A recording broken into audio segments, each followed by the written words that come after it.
Maria, so the back and forth continues. How real is this threat to further weaponize gas and oil?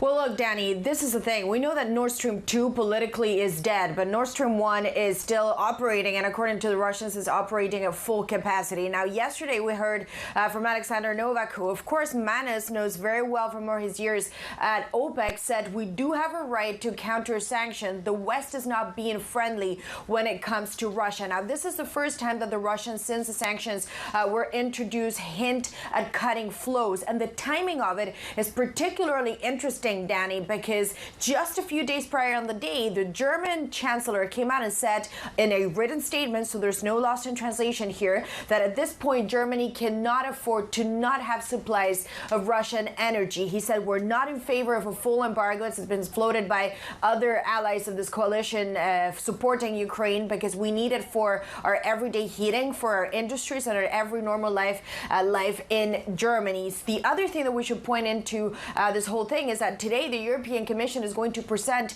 a set of guidance in which they argue they can cut down reliance and dependency on Russia by 80% in the next 2 years. But the reality is, when you speak to officials, Danny, behind the scenes, they say this is still something that we cannot do from one day to another. You can't just unplug and switch off so quickly, and renewable energy is just not there yet.